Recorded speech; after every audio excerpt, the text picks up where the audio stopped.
Good afternoon, folks. Welcome to Boom Goes the Dynamite. It's me, the JREG, joined, of course, by my forever rival, Trick Matty. How you doing today, Matt? Hey, you there? What's up, good people? There you go. I'm doing all right. Yeah, I'm here. I'm doing all right. What's up, y'all? Oh, man. So, last night's episode of NXT was very strange. Just one of It the was weirdest episodes in recent history. And it was that was just fun. it was a fun 2 hours. I didn't know what to expect. I mean, I knew what to expect from Trick. I just expected him to come out there talking shit, say he was gonna do what he was gonna do to Mello. But I mean, all in all, that whole show was like a little baby. As much as we were coming off of Roadblock, they almost gave us another baby little mini pay-per-view again with Yeah. this regular episode. Yeah, it was it started off. They got a lot done in 2 hours. They did. It started off. Let's see, we got Cookies, Reggie, and Kenny in the chat. What's going on, boys? It started off with OTM and the LWO, and I think I thought the same thing that you and probably everyone else thought. Like, okay, well, OTM is the new team getting stuff done. You know, Lucha, they're kind of there to, put guys over. Nope. LWO won, baby. LWO back in the mud. OTM is literally it's just for Jada Parker. It's literally just for Jada Parker. Yeah. Fucking those boys and Reggie ain't doing a damn thing. Right. That's clearly what's going on. And you know what? They looked okay last night, but they are stuck in the mud. They are stuck square in the mud. They are still in it. Yeah. I expected them to get a little bit further, be one of the teams to lose in the triple threat, but I guess they're young. Maybe I shouldn't have expected that. So yeah, so on Monday we found out that at WrestleMania we're gonna have a 6-pack ladder match for the tag titles. Right? And we're gonna have 5 matches to determine those 5 teams. And in NXT, we're doing a triple threat at Stand and Deliver, and we're going to have 3 matches to determine those 3 teams. So it's good to see that at least, in some capacity, the NXT and the main roster are doing similar shit. Reggie's making other Reggies look bad. Look, we found out Shane McMahon bought AEW. Yeah, it doesn't say Vince. Well, hold on. Can I say Vince? No. It doesn't say Paul Levesque. It says Stephanie Levesque. His brother Shane. Yeah.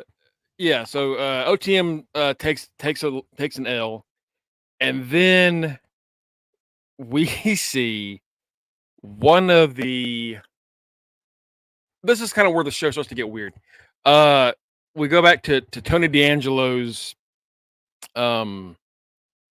his restaurant, or I guess his restaurant of choice. He's eating with the D'Angelo family. And they're talking about how things are going well for them now. They're gonna be in the one of the qualifiers to determine who's gonna face the Wolf Dogs down the road. We're also going to see Tony D after he won his match last week. He's gonna stand and deliver and take on Ilya Dragunov. Speaking of Ilya Dragunov, he walks into the restaurant. Ilya shows up to give Tony props for what happened last week, beating Mello and kind of tricking him, using Trick's music, and they seem to get along pretty well. They seem to Ilya and Tony D seem yeah. So we're talking about Ilya Dragunov showing up in Tony D's restaurant. and Ilya and Tony D, they seem to get along. Like Ilya sits down, and he looks angry, and then he goes, "Congratulations, Tony, on another successful." He talks just like you've seen. Have you seen Heavyweights? Yeah. He talks like the guy that Tony Perkis brings in to make the kids like, oh, it's wonderful. Yes, fantastic. And he says, congratulations, Tony. Another successful victory. I like the trick you pulled. Oh, it was beautiful. Like, what the hell is going on here? What is with this weird attitude that they share together? And Tony says, you know what? I appreciate it. Thank you for showing up here to give me respect. And I just want to let you know that regardless of what happens going forward, I respect and appreciate you. And we see Stacks, and who's the lawyer? Lucas? Is it Lucas Stefano or something like that? Luca Cristofino. Luca Cristofino. The curtain pulls back, and we see them off in the far distance of the restaurant. And I got Goodfella vibes, like in Goodfellas when they get what's his name and say, hey, you're gonna be made tonight after what you did. And then he shows up at the room and he goes, ah shit, and they put two in the back of his head. That's exactly I saw them pop up after Tony said that. I go, are we about to see them shoot someone on NXT? Is that about to happen? But no, they drag him away. Tried. They did try. They drag him away. And they put him in the trunk of the car like they've done many of their victims. I think someone pointed out last night that as of this moment, storyline-wise, Tony D is responsible for the disappearance of at least 3 people. Not including Pretty Deadly, who... Pretty Deadly is dead. In NXT, Pretty Deadly no longer exists. Pretty Deadly no longer. Joe Pesci. Yeah, Joe Pesci. Because when Tony D'Angelo and Stacks popped up on the main roster for a little cup of coffee, they like Stacks like, what's that? And he was like, we ain't got time to worry about that. As far as NXT's, they're done. They're kaput. So for now, that's all we see. Tony goes up to the owner of the restaurant and thanks him for another wonderful meal. And he says something along the lines of, that's when that happened again. And all right, cool. So they have kidnapped the NXT champion and stuck him in a trunk. And we know where this is going. It's going to the bridge. They're going to the bridge overlooking that river, wherever the hell that's supposed to be. I don't know exactly. I don't think that's supposed to be in Florida. I think it's supposed to be a little bit further up north. But they never really say where that is. So that happens. And then we get back to NXT, where Thea Hale is talking to Chase U. I can't find a partner. JC and what's her name they're off getting drinks, and I thought they were too busy to tag with me. But I found a partner, and it's Kalani Jordan. And we had said yesterday that that river has titles at the bottom of it. Yeah, absolutely. We said yesterday, oh, okay, according to Fightful, it's Fallon Henley. But Kalani Jordan, I kind of like that better. Right. Because we need to see more Kalani. Like, get Kalani out there more. She's great. Ever since Dana, they got rid of Dana, she's been proving a lot on her own. I'm like, all right, cool. We get to see her and Thea together. It's a nice little tag team. That doesn't happen. Right. That doesn't happen. She gets hurt. She gets attacked backstage by Kiana James and That's her. The only and part her. Of NXT that pissed me off. Yeah, I knew that was going to upset you because you're a big Kalani fan. And that was the only part of NXT that pissed me off. Yeah. It was. Because I'm just like, it was just so much going on. I'm like, all right, it's Fallon Henry. Then they're like, nope, it's not her. It's going to be Kalani. All right, cool. Then Kalani's getting jumped. I'm like, all right, I officially don't care about this match now because this girl had 2 partners already. and the match hasn't started. Yeah. Yeah. Whoa. Hold on. We're not on that train yet. I don't know about the rest of y'all, Matt, whether y'all are okay with that. I like Fallon. I think Fallon's great. I think Fallon's cool.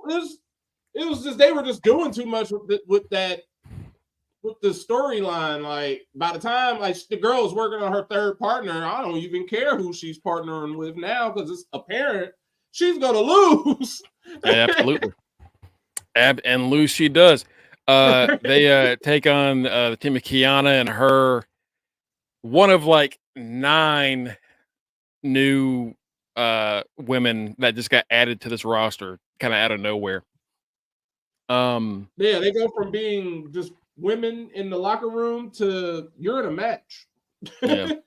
JC and her new friend, they do show up halfway through the match, and they it seems like JC's trying to pull Fallon out of the way of a kick on the outside, but it ends up rocking Thea, and Thea gets tossed back inside, and she gets hit with Kiana's finish, that weird like kneeling rolling neck breaker. Yeah. It's I think they call it bankruptcy or something like that.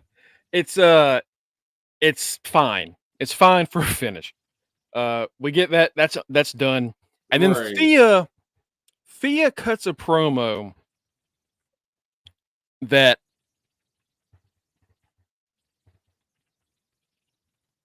it was real middle school. Like, I thought you were my friend.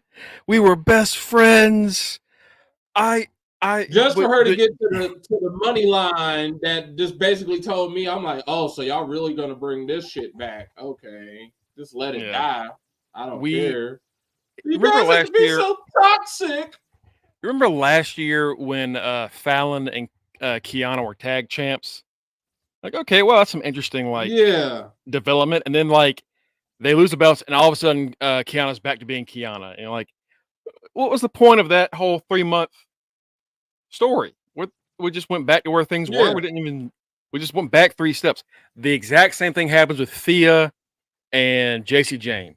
JC, you're just toxic, and you're worse now than you were when we started hanging out.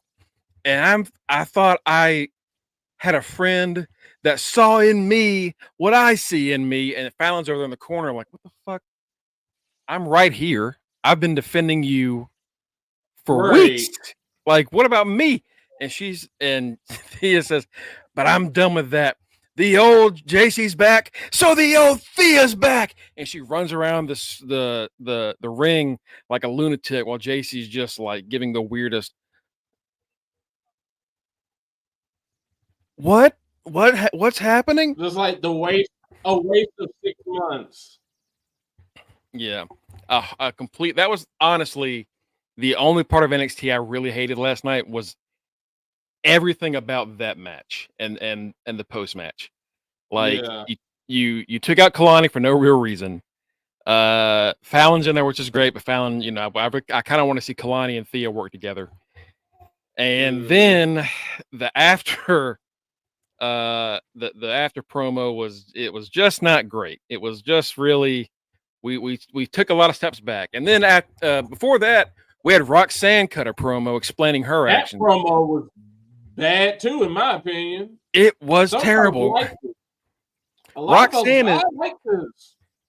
No, Roxanne is that she does not. Mike said it in the chat last night. She does not have a heel bone in her body. She is worse than Bailey. Like, she has it worse than Bailey. Like, we always said, how could Bailey ever be a heel? Oh, she showed us she could be a heel. Yeah, Roxanne, you stuck, girl. You just look like a little Dora out there just mad. That's all. Like, oh, she's so cute. She's mad. Oh, look at her. Yeah, it it was the same old shit. Like, you people didn't believe in me anymore. Yeah, and it's like, what the? that never had. Anytime we see somebody in WWE cut that promo, you stop caring about me. I was like, that's not even close to true. You were getting cheers, but to be fair, Roxanne was getting less cheers than she was before. Definitely. I think it's because she was hovering around the belt for so long, right? That we were kind of waiting to see somebody else step up. So now we're gonna have Roxanne. She's still going for the belt, but now she's gonna be a heel.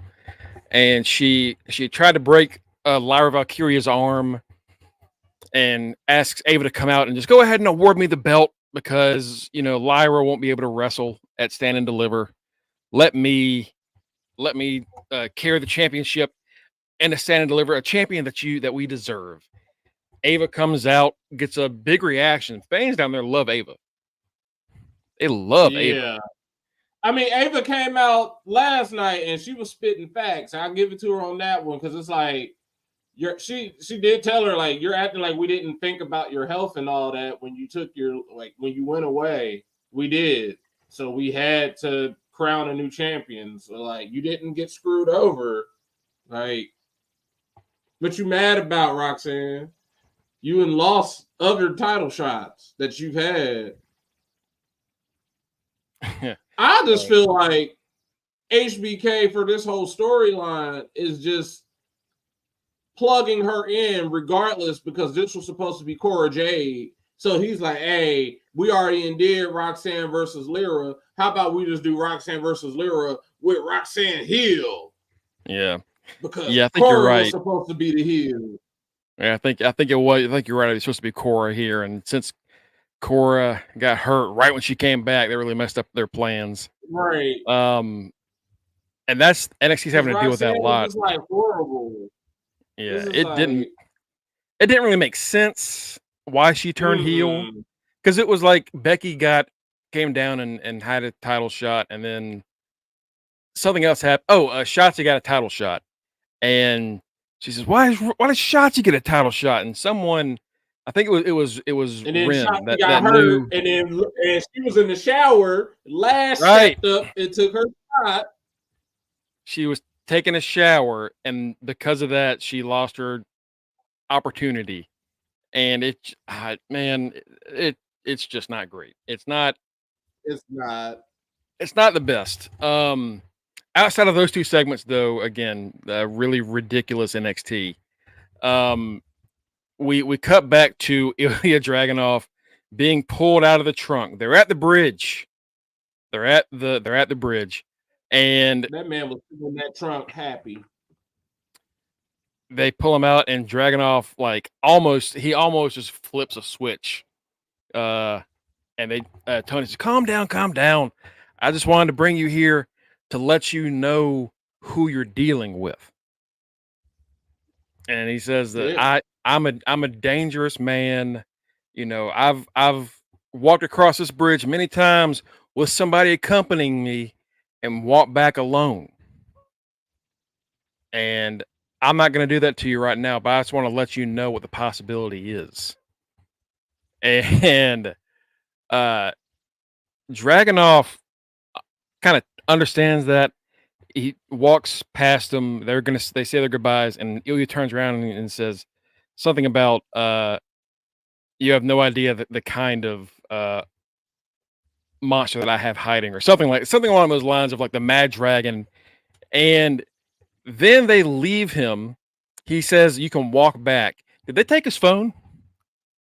Can you not get a lift or like a taxi or something? He has to walk back to NXT. I don't think they did. Yeah. So it was a threat of, and this again, Tony basically around the corner. They know they just around the corner. Tony essentially confirmed that I've killed a few people. We've right here actually we've murdered like 5 dudes. And they're if you look down there, if you dive right here, you'll find them. They're still there, cement shoes and all. Like that man he just straight up was like, "Yeah, river ain't deep, baby."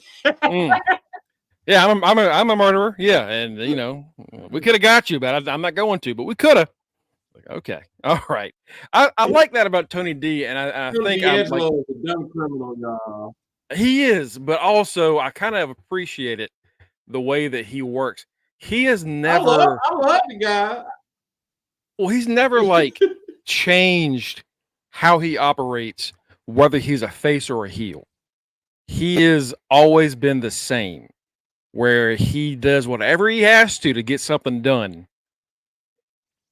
He will commit a murder. He will commit a murder to prove a point. But it's just fans got behind that shit, and it worked. You know, him and Stacks, and now this growing family. He's never changed who he was. He is the same as he was last year before the tag title moment where he was one of the biggest villains on the roster. He's still that guy. He still got that dog in him, you know? He just it's something that we just kind of forgot about, honestly. So him and Ilya it's such a weird it's kind of a weird match to have because again, there's not really a heel in this match. It's really not. It's a great match for Stand and Deliver because there's really not a logical. There's nobody for Dragunov to really face. I mean, Dijak, but even then, it's like Tony D'Angelo is that fresh matchup, so it's just kind of weird. I mean, I don't see Tony D'Angelo beating him. I really don't. I just see Dragunov. Somebody big. Oh, Tama Tonga's probably going to show up. Could be Tama. Yeah, could be Tama. That's not a bad idea. Unless they got somebody else up there, please. Unless they're about to just have Oba Femi win that shit in like 3 months. I don't know. Oba also had a match on this night. They took the video down. And he is now a heel. Yeah, full-fledged. They copyright struck the video of the dark match that he and Jensen had back at I think New Year's Eve when he came out to the Journey song. The Journey song.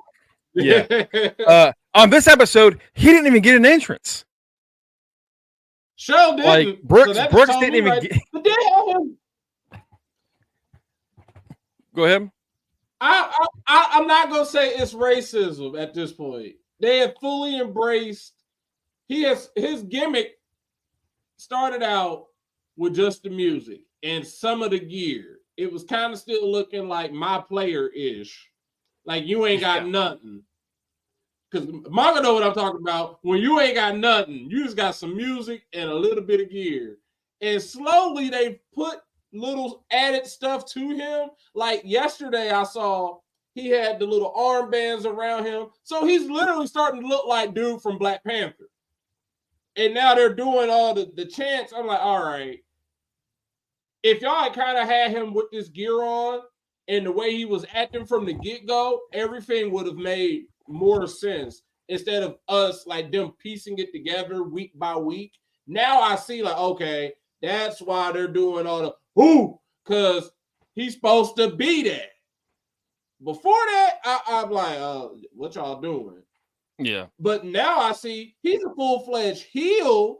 So I kind of wouldn't be shocked if HBK saw, the crowd likes this guy. I don't want them to like him. Let me put him against Jensen and beat the shit out of him so they can fully see that he's supposed to be a heel. Because once he started like low-key whooping his ass, they shut up. They was booing the crap out of him. After he won, they were booing. I was like, he did the 180. They ate it up. They ate it up that quick that he's supposed to be a bad guy.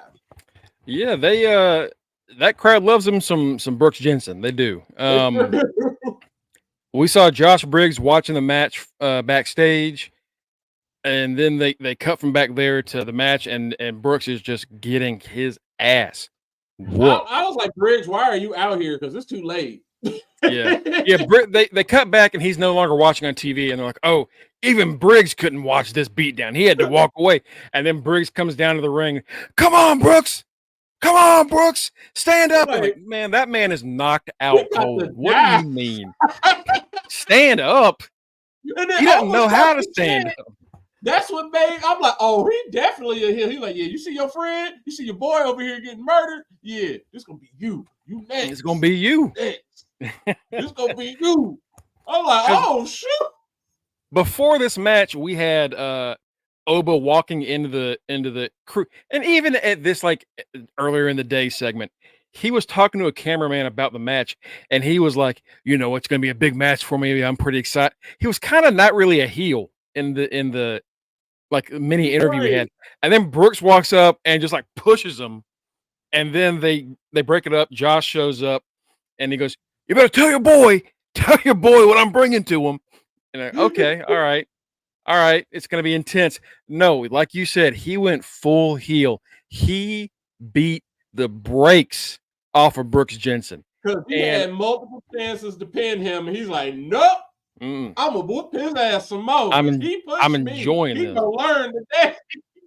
Also, he was doing the Brock Lesnar bounce, the like this shit. Like he knocked Brooks down, and then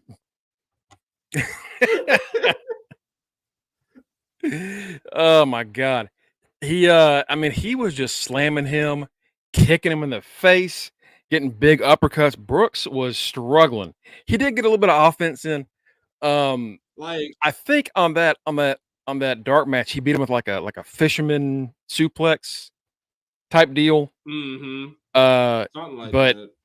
I'm gonna need Mongo to never do that bounce again. Look, I had to make sure people knew what I was talking about. So Josh comes down, and he's there just to watch his friend get murdered in front of his, up close and personal. He hits that big like tossing back suplex that he does, where he just launches his ass across the ring, which I love because that just shows how strong that motherfucker is. Right. Like how strong you have to be to launch someone across that ring like that is impressive. It's very impressive. Then he hits the power bomb, and he goes down, picks him up by the hair, and looks at Josh, and he's like, one more, boom, pins him, and that's it. I mean, he flat out snapped this man's spine in half with that power bomb, that last power bomb. He wrecked him. Man. I guess we're gonna get Briggs and Oba at Stand and Deliver.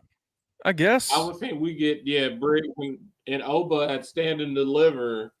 If anything, this tells me, I don't know if Briggs is gonna win, but whenever Oba gets that belt off of him, he's definitely gonna be facing off against Dragunov. Because Dragunov is a face that's just crazy, and Oba is just the young upstart heel who's strong as shit, aka Braun. Yeah. And he low-key, if they wanted, if Oba is that dude, they could do that. So far, he passes the eye test for sure. He looks like a star, and right now he's killing it. He's doing great. He didn't have to say a lot. He just lets his strength do it for him. Briggs and Oba is going to be great Saturday morning. that 10:30 hoss fight, it's gonna be right. Fun. That's gonna be waking up. You're a bit meaty man slapping meat while you get me some breakfast. Get me some coffee and just watch these two big boys beat the shit out of each other. All right. Right. I'm a fan of Briggs. I think both those guys are great. I'm it's weird forward to that match.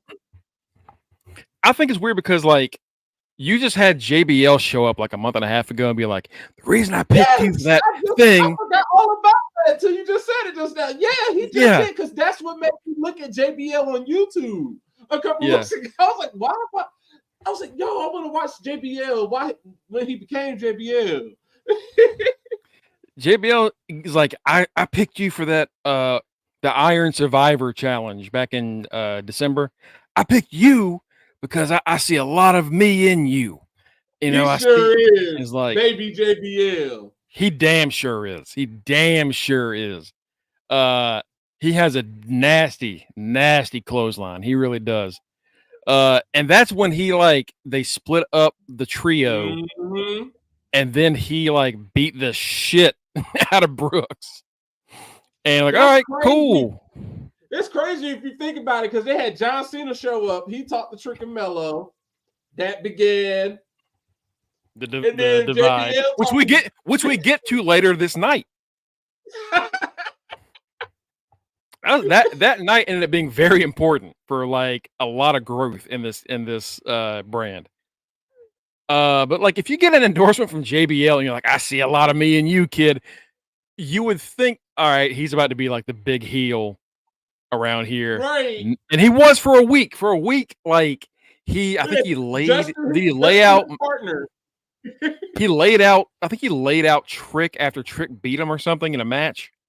I think it was Trick. Yeah. He got beat in a match. Yeah, and then laid him out and then left. And it's like, all right, he's a heel. No, he's not. He was just frustrated. Right. He was just mad he lost. Yeah. So we'll see what the hell goes on there. But I do like him. I think he's great. So that'll be a fun match. We move on to a match between Gigi Dolan and Ariana Grace. That match was so stupid, but funny. It was funny. Yeah, so Ariana, she's all right. She's okay. Gigi kind of has not done anything since the JC feud. We kind of expected her to be the next one up, and nothing happened. Right. And then, like Kenny just said in the chat, here we go. It's Ariana. There's a point in the down there's. I think it's like a 10-minute. It's like a 10-minute match, if that. Ariana is trying to talk to the referee, and as Gigi grabs her, she rears back, boom, kicks her in the crotch, and Gigi sold it as I probably would have sold it, oh, and then falls over. Which, to be fair, regardless. I love Ariana Grace's sell. Gigi, boom, gets the Ric Flair uppercut, bam, right there, and that girl went full cross-eyed. And that was the end of the match. And so the stipulation here was, I don't think anything for if Gigi won. It's just that she got to wrestle Ariana. But if Ariana won, she would have to give Gigi a makeover. So Gigi basically gave herself a new gimmick, essentially, by losing this match on purpose. Shout out to Ariana Grace though, because she's gotten really, really good. Her gimmick has gotten better. Half the time I don't. A lot of the time when I see her, I'll be like, "Oh, it's Santino's daughter." But yeah. I mean, shoot, she's just like her dad. He had gimmicks that he could sell, and he was funny. She's funny as hell too. So she does fall far from the tree. She does sell goofily just like he does. She really, she definitely got that. Like you said, didn't fall far from the tree. Their timing, comedic wise, is right there. Her gimmick of being a beauty pageant queen, and we're not here for fighting. We're here to be pretty. And it's girl, be pretty and be friends. Like we said yesterday, the reason we had this match is because Ariana didn't want to wrestle Gigi, and Ava's like, she doesn't want to wrestle you. She said if we get her in a match, she's gonna run away. And well, then fucking fire her. Why is she here? What are we doing? Why is she getting a check? Why are we paying her? But it's a great gimmick. It's funny. It's she's really interesting. So I'm excited to see what the hell they're gonna do with Gigi Dolan now. She needed a different direction. Drastically needed something different. So yeah, she can't just be Gigi Dolan, cool girl, Yeah. That's all. Well, I think, but also I think Ariana's getting some chants and cheers from the crowds now. Like it's really starting to pick up. Oh, before I forget, before Oba's match, he was met by your boy, by Dijak, backstage. Yes. And Dijak said, "Whenever you're ready to face off with the real men and be a real champion, let me know." So Yeah, Jack. Let him know. I don't. We might not get Briggs and him at standing delivery. It might be Dijak and Oba, which as good as much as I enjoy Briggs, I definitely want to see Dijak fight Oba Femi. Absolutely, absolutely. Jack, the king of the hill killer, baby. Ain't no black people all like that on King of the Hill, so he ain't killing. Oba don't represent nobody. if Dijak beats Oba, would that be a solid end to his run? Like if they want to just get off him a little quick. I feel like that would be a good run for him as a breakout tournament winner, and it would be a great thank you for Dijak because he's done everything literally in NXT since coming back as Dijak. Like when he showed back up, I did not like him. I'm like, why he talking like this? This dude is ass. He's like, I just don't like him. Yeah. And then he had to just face off against somebody that I disliked even more in Eddie Thorpe. And now I like him. Yeah. Oh, Eddie. Oh God. And he's disappeared. He's gone. Thank you, Dijak. Him and John Redcorn and Joseph Gribble. Both gone. That's why he the king of the hill killer, baby. Oh man. Before we get into the final segment, we did see Ridge Holland and Sean Spears, and I don't want to spend too much time on this. Sean Spears comes out with like a Casey from the TMNT Teenage Mutant Ninja Turtles. Casey, had his hockey mask on, and Ridge gets all angry, throws him into the steps, slams him into a table with a spine buster, and then goes to grab a chair, and the ref stops him. But Spears is able to hit the C4 Death Valley Driver on the chair, and that's the match. He wins. Right. It was. Missed the chair. I said that watching. I was like, he didn't even hit the chair, but I guess. Yeah, it was a match. It was fine. I don't really care about Ridge that much. That's what I was thinking. Like Ridge should win. Why are we having Ridge lose so much if he's supposed to be getting? He had a segment backstage talking to his family. So I'm like, okay, Ridge should be winning. No, Ridge lost. Why? Because I don't care about Ridge. To Mongo's point, I really don't care about Sean Spears. This doesn't even need to go to stand and deliver. But apparently, Ridge has to stand and deliver.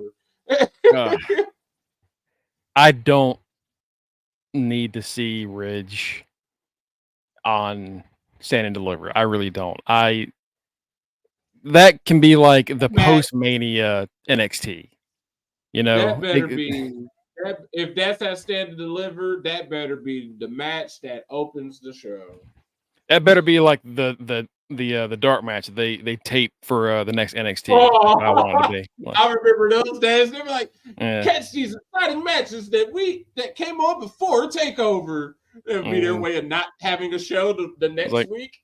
the Vaudevillains taking on these two random people paired together. Like, Diva Bates is there. Blue Pants is there.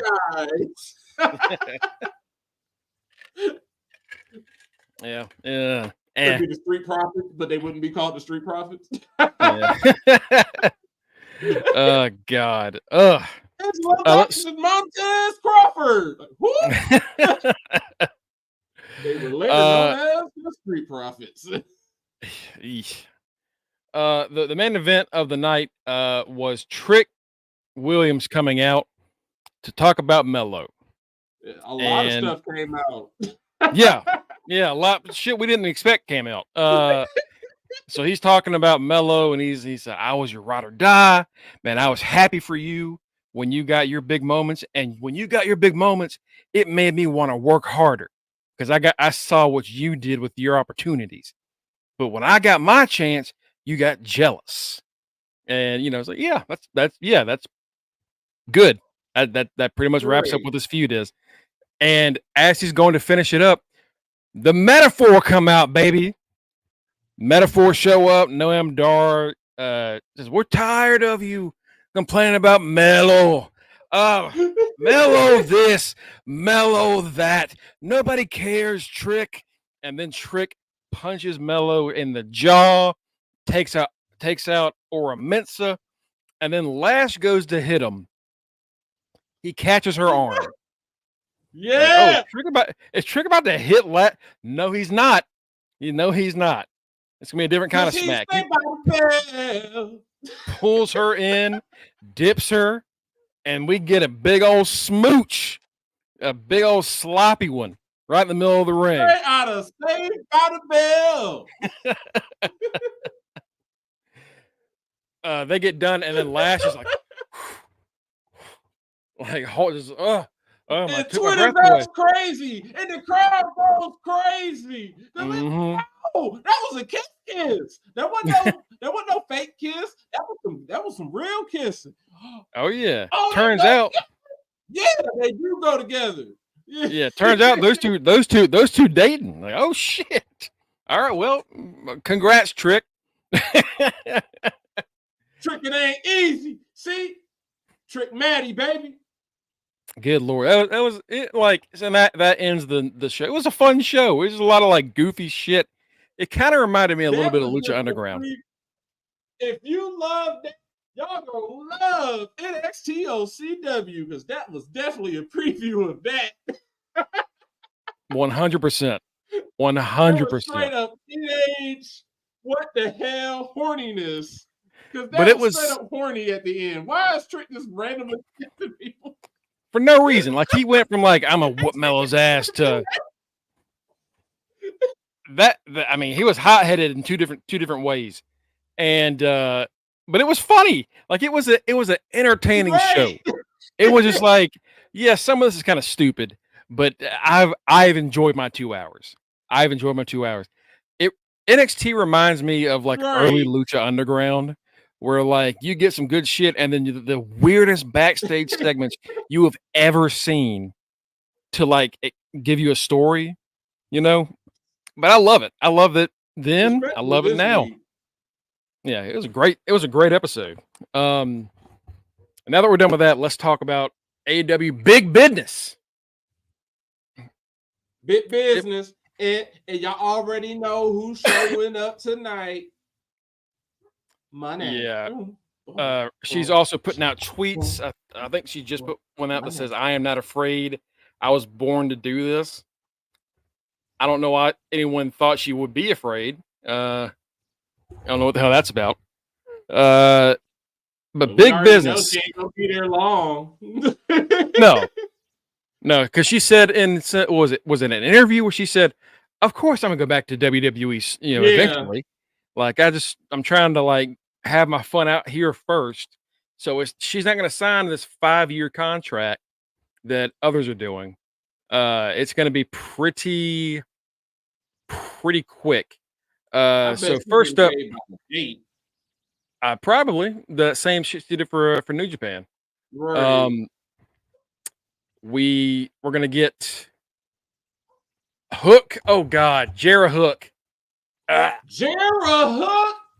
Hook is now stuck in the Jericho vortex, everybody. So now he has slowly but surely he'll get out of there, but he's stuck. Yeah, he'll get out of there in like a year and a half. A good 18 months. Sorry to see that for you, Hook. You really you were facing Samoa Joe for the world title like 2 months ago, and now we're here. They're facing the Gates of Agony. They're going to be in that tag team tournament. So expect the Gates of Agony to just lose this one flat out. It's this is a two-man match. Yeah, it's going to be that's a shame. We're gonna see the Elite, no longer with Kenny Omega. Now, Kazuchika Okada is the new third man in the Elite, taking on Eddie Kingston, Penta El Zero Miedo, and Pac. Pac's back. I don't know where the hell he's been, but he's back. That's all that matters. Right, he's back, and he's about to lose. That's what happened.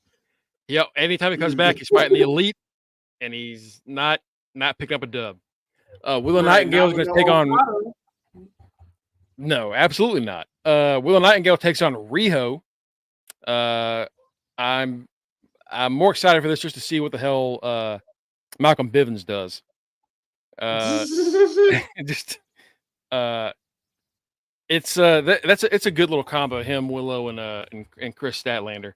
Yeah, they're so goofy together. Yeah, it works out pretty great. We're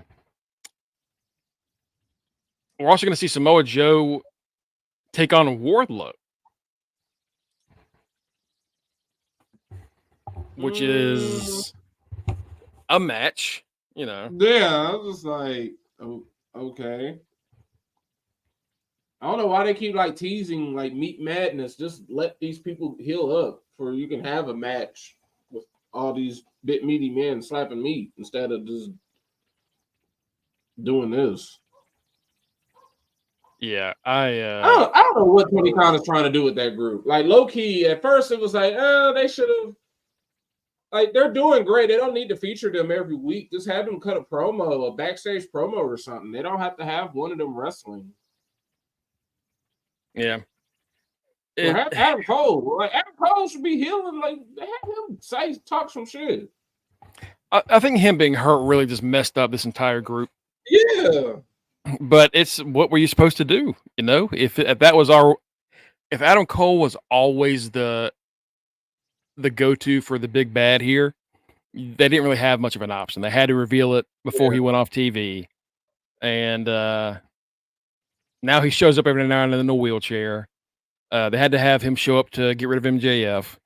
But it's just, God, man, this 2023 for AEW, like so many stories were messed up because of injury or other outside issues.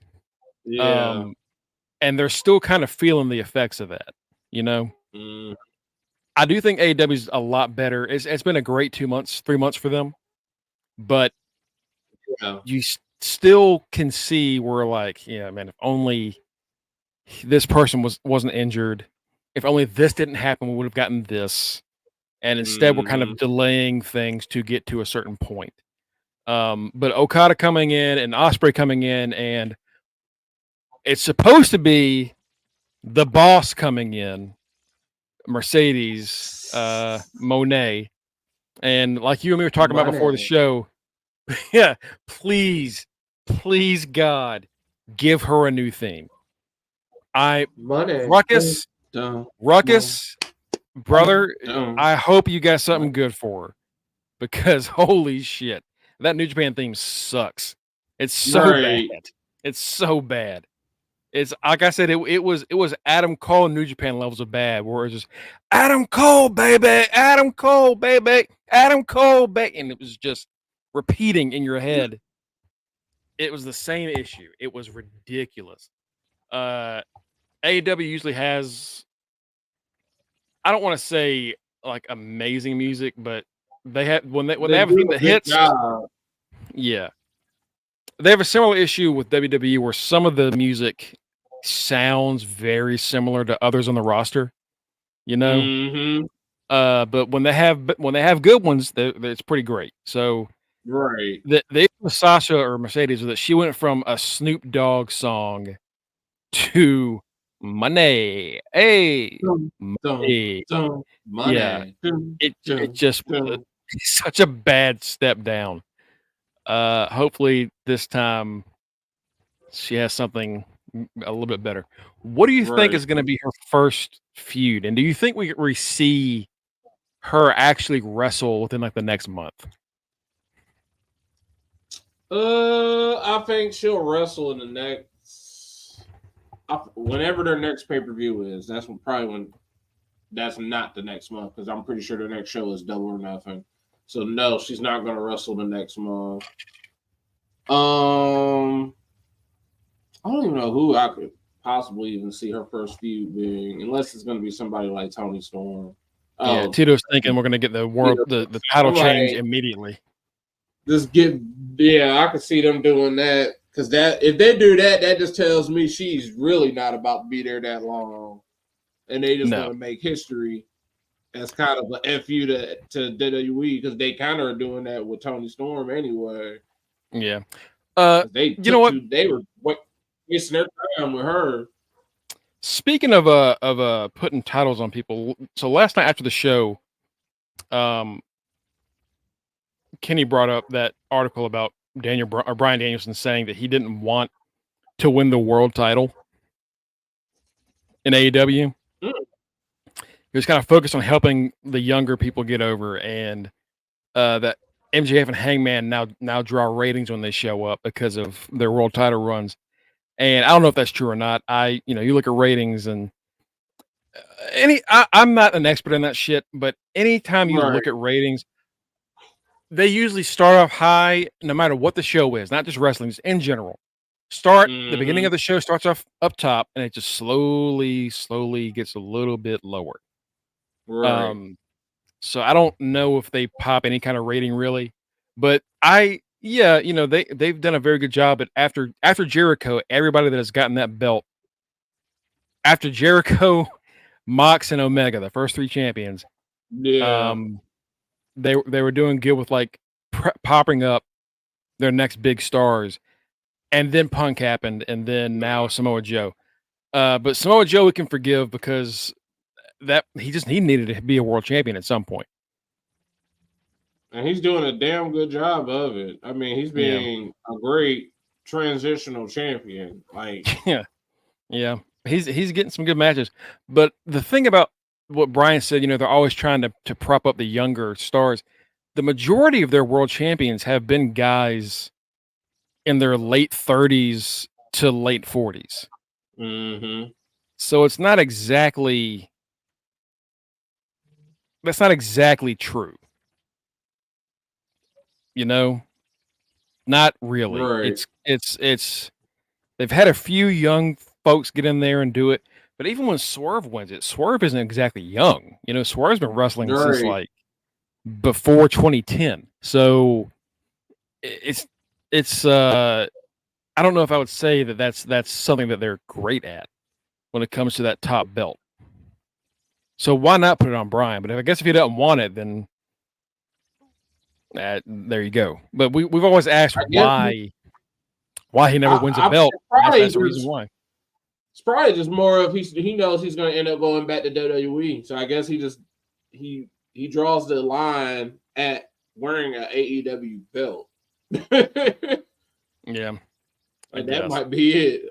I'll take y'all's money, but I ain't wearing no belt. But yeah, back to Mercedes. I saw someone say that this would be a good time for her to face Britt, but Britt's been off of TV for a long time too. Yeah, so I guess she's just helped attending to Adam Cole and work and being a dentist. I think she shut her practice down. I think she's no longer a working dentist. I think she's like full time, or that's what I'd heard. Damn. Yeah, that she had like kind of just moved into being a full time wrestler. Okay. But like if you do her and Britt kind of needs a few wins before we get to her facing Mercedes. Right?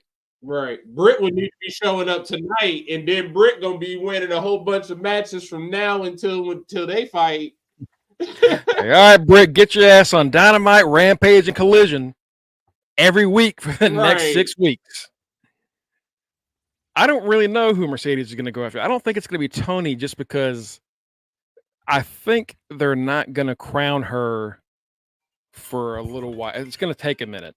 It's going to take a minute before Statlander, maybe. Yeah, I guess if they want her to be heel coming in, Statlander would be good. Or she could. You can't. I was gonna say Julia Hart, but then that'd be for a belt, and they're not gonna put the TBS championship on her. Right. Like she's not. It's either the Mm-mm. women's world title or bust. Deanna's fucking now with Mercedes there. I mean, I think she was already kind of at that point, regardless, because she wasn't beating Tony, and after someone loses the world title match, they usually just kind of go into middling waters over there, you know. Like what happened with Ty Valkyrie. Ty Valkyrie showed up, had one title match, and then all of a sudden just stopped being on TV, and now she's in Ring of Honor, hanging out with Johnny. So Thunder Rosa, maybe Thunder Rosa. I don't know. I don't know who she's gonna fight first. But we'll have to wait and see. But she is. It would be stupid for her to not show up tonight. Once you already had that when you first started showing the big business image, and you have Boston spelled with the $2 signs, you know, like to not do it tonight would just be a dumb decision. So we're definitely getting her tonight. I don't know what her direction is going to be. No one really does. Yeah. I'm hoping we get a sort of Naomi to TNA run, but I think you're more along the correct route where it's going to be per appearance, you know? Yeah. So I don't know if we're not going to see her every single week. I don't think that's not going to happen. We're going to see her and Kiera Hogan. Yeah, you're going to see it one day. Alicia Edwards and Eddie. Oh God. All right, folks. That's going to do it for us. Thanks for joining us. We'll be back tomorrow at 9:00 for the actual podcast to go over the week in review. I don't think there's any pay-per-view this week that we have to worry about predicting. Isn't. So we'll go over sacrifice from everybody gets to be paid. Yeah. We'll reveal who in the chat is our current chat champion. We do have a new champion among us, which we've already revealed as Tito, which he can go eat a dick. But you can join us. You can join us at facebook.com/UnderTheRingPod and twitch.tv/UnderTheRingPod. If you follow us at either of those pages, websites, you'll get a notification of when we go live every time. We are live at least Monday through Thursday. We do Friday shows sometimes. Really depends on the news that day. Like, if there's nothing to talk about and it's just SmackDown, we kind of just go to Monday, you know. But at least Monday through Thursday we are live. Usually the Rock show. Yeah. So Monday through Thursday we are live every Monday through Thursday. Join us. You can also follow us at linktree/UnderTheRingPod. We will see us at our links. I'm at Greg Bush SK on Twitter. We got Kenny in the chat. Kenny at RockRibs44. The teacher man Mike Jones at Mr. Freshbeard. My forever rival Trick Maddie at The Right Answer. Our street team captain in the comments as well, Tito at Borea Maliente. And last but not least, our good friend and news correspondent, Justin D. Baxley. We'll be back tomorrow to talk all kinds of weird, hopefully interesting shit from this show. Haters gonna hate. Right.